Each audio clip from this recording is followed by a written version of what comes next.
अस्सलाम वालेकुम dear students. आज जो हमारा लेक्चर है वो है लेक्चर नंबर 25। लास्ट लेक्चर में हमने इसमें नंबरिंग में थोड़ी सी मिस्टेक हो गई। वो लेक्चर था 25 और आज का बेसिकली लेक्चर है 26। तो असल में कॉपीराइट का इशू आ जाता है यूट्यूब के ऊपर जब अपलोड करते हैं, इसलिए उसमें चेंजिंग तो नहीं हो सकती। तो पहले आपने ये करना है जी कि लेक्चर नंबर 26 को स्टडी करना है और उसके बाद आपने लेक्चर नंबर 25 के ऊपर आना है। थोड़ा सा उसमें मिस्टेक हो गई और जब हम अगर इसको मैं पहले अपलोड और उसको बाद में करने की कोशिश करूँगा तो वो फिर कॉपीराइट और उसका इशू आ जाता है, तो वो अपलोड नहीं होती है। तो पहले आपने ये करना है कि लेक्चर नंबर 26 को देखना है, फिर आपने लेक्चर नंबर 25 के ऊपर आना है। तो आज का जो हमारा टॉपिक है वो हमारा टॉपिक है जी आर्चिमिडीज प्रिंसिपल। आर्चिमिडीज प्रिंसिपल हमारे पास क्या करता है और इसकी स्टेटमेंट क्या है, इसको हम देखेंगे। उससे पहले हम थोड़ा सा इसको देख लेते हैं कि जब भी आप जैसे एयर फील्ड बालून हैं, इन बैलून्स को जब आप क्या कहते हैं कि वाटर के अंदर डिप करते हैं, तो आप इनको जब आप रिलीज़ करेंगे, प्रेशर आपके इनके ऊपर हटाएंगे, तो आप देखेंगे ये वापस वाटर से बाहर आ जाते हैं। ठीक है, लेकिन उनमें क्या होना चाहिए, एयर होनी चाहिए। इस तरह से आप वुड का है कि वुड को आप जब क्या करेंगे कि प्रेस करके तो आप इसको वाटर के अंदर लेके जाएंगे, तो एक फोर्स लगेगी और उसको वापस क्या कर देगी, बाहर की जानिब धकेल देगी।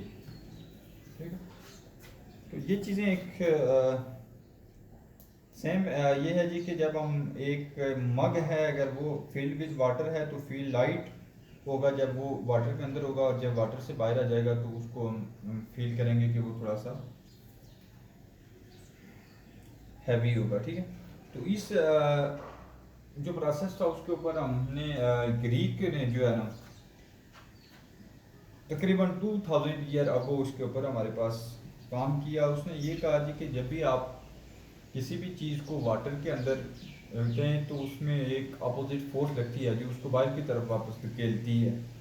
ठीक है, अब जो फोर्स उसने उसको नाम दिया up thrust of the liquid, upward force acting on the force is called up thrust of the liquid.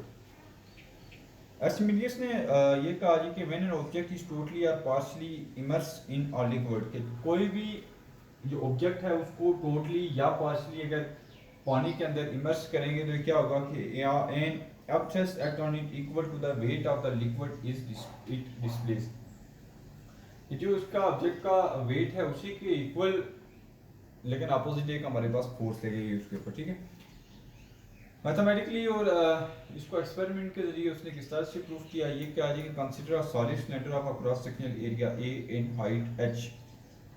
उसने एक क्रॉस सेक्शनल एरिया लिया एक सॉलिड सिलेंडर का, जिसकी हमारे पास इसको थोड़ा सा ड्रा भी कर देते हैं।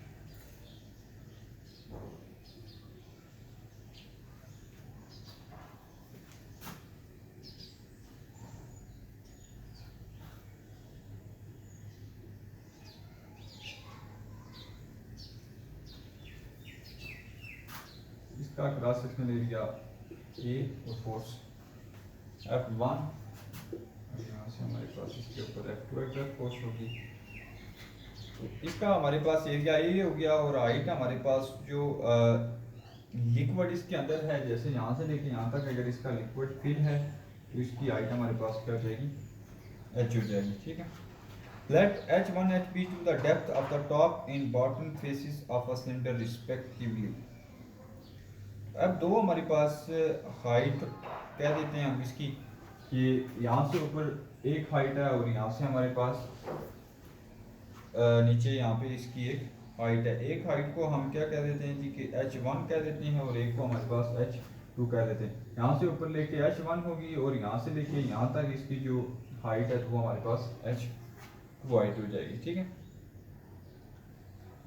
अच्छा अब हमारे पास क्या आ जाएगा, फिर टोटल हमारे पास अगर हमने ये h निकालनी हो तो ये क्या आ जाएगी, इसमें से इसको अगर हम सब्ट्रैक्ट कर देते हैं तो h2 - h1 which is equal to h। Total देखें अगर ये है इसमें से इसको सेपरेट करेंगे तो हमारे पास ये हाइट निकल आती है, ठीक है। If P1 and P2 are the liquid of a pressure at depth H1 and H2 respectively and rho is the density in according to equation 7.3। अभी हमने प्रेशर को पढ़ा था कि वो हमारे पास किसके इक्वल होता है जी कि रो जी एच के इक्वल होता है, ठीक है। प्रेशर हमारे पास किसके इक्वल होता है जी कि रो जी एच। तो अगर P1 यहाँ पे अगर हम प्रेशर लगाएं रो जी हाइट यहाँ पे हमारे पास H1, इसी तरह से अगर हम P2 जो प्रेशर होगा तो वो हमारे पास हो जाएगा जी कि रो जी एच टू। एक हाइट 1 के ऊपर है और एक हाइट हमारे पास किसके ऊपर है 2 के ऊपर है। Let the force is exerted at the cylinder top by the liquid due to pressure and force F2 is exerted at the bottom of the pressure. तो F1 फोर्स है जो इसके टॉप के ऊपर एक्ट कर रही है और F2 हमारे पास जो फोर्स है तो वो इसके बॉटम के ऊपर एक्ट कर रही है। तो अब हमें पता है जी कि जो प्रेशर होता है वो फोर्स पर यूनिट एरिया होता है और यहाँ से जो फोर्स होता है वो प्रेशर इनटू एरिया की इक्वल होती है, ठीक है। F1 प्रेशर होगा तो वो हो जाएगा F1 फोर्स होगी तो P1 मल्टीप्लाई ए और F2 हमारे पास किसके इक्वल हो जाएगी कि P2 मल्टीप्लाई बाय ए। यहाँ से आपने P1 और P2 को क्या करना है कि इसकी वैल्यूज फाइंड जो हमने की हुई हैं या रो जी H1 मल्टीप्लाई बाय ए और ये हो जाएगी रो जी H2 मल्टीप्लाई बाय ए। दो हमने फोर्सेस निकाल ली हैं, ठीक है। F1 and F2 are acting on opposite direction of the cylinder, therefore the net force will be F2 minus F1 in the direction of F2। तो अब यहाँ से हो जाएगा जी कि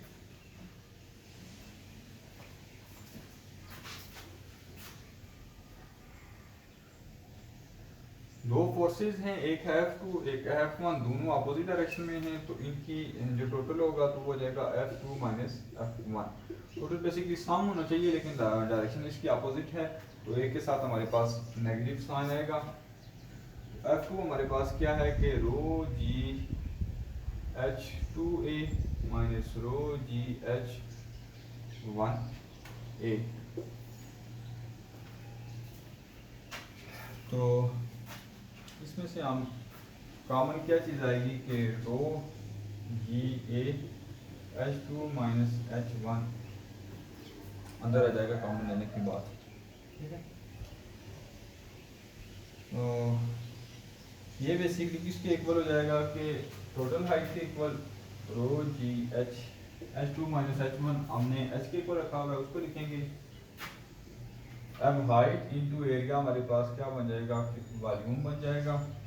F2 माइनस F1 हमारे पास एक फोर्स बन जाएगी। तो ये आर्किमिडीज ने जो लास्ट इसकी पॉइंट की है तो वो इस तरह से कि फोर्स जो लगेगी वो तीनों का प्रोडक्ट हो जाएगा, ठीक है, रो जी और वी का। तो आज के टॉपिक में आप आर्किमिडीज की जो प्रिंसिपल है इसको आप स्टडी करेंगे। इसमें आप जो लॉजिक यूज़ हुए हैं जो इसमें मैथमेटिकल प्रूफ किया है इसको आप देखेंगे। अगर इसमें आपका कहीं पे भी इशू आता है तो आप पूछ सकते हैं। Thank you very much.